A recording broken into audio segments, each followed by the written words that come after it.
नमस्कार दर्शक बंधु पुणी थर आम ओडिशा क्रिएट चैनल को स्वागत। एबे आसी बड़ खुशी खबर। सरकार देले ग्रीन सिग्नाल। दीपावली रे मिलिबो पीएम किसान टंका। चाषी एक खुशी खबर। चलतु जानिबा कौन रही पूरा अपडेट टी खबर। केउ चाषी माननकु केते टंका मिलिबो एई दीपावली रो। प्रधानमंत्री नरेंद्र मोदी 2025 रे वाराणसी रे एक कार्यक्रम रे पीएम किसान योजन 20तम किस्ती अधीन 20,500 कोटी टंका जारी करथिले।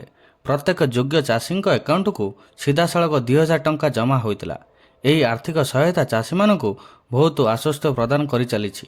एही किस्ती सारा देशर चाषी को आर्थिक स्थिरता को वृद्धि मध्य करिछि। एही पदक्षेप प्रधानमंत्री किसान सम्मान निधि योजन प्रतिबंधक को आहुरी दृढ़ करने चाषी मानक एवं नवेम्बर 2025 रे 21तम किस्ती पाई अपेक्षा करिसेंती। साधारणतः जेतेबेले प्रधानमंत्री किसान सम्मान निधि पांठी जारी कराए सेगुड़िक सारा देशर चाषी अकाउंट रे एकाकालीन जमा करा जायथाय। तथापि एथर बन्या प्रभावित राज्यगुड़िक प्रथमे एही किस्ती पाइबार आशा करा जायछि। केंद्र सरकार वर्तमान संकेत दैछन् जे परवर्ती किस्ती खूब शीघ्र प्रदान करा सेप्टेम्बर आरंभ प्रधानमंत्री नरेंद्र मोदी हिमाचल एवं पंजाब बन्या एवं अन्य विपर्यय क्षेत्र समीक्षा करिया परे योजन आग को किस्ती प्रदान करने को प्रतिश्रुति देते चाषी मानक समुचित सहायता कराजिवो।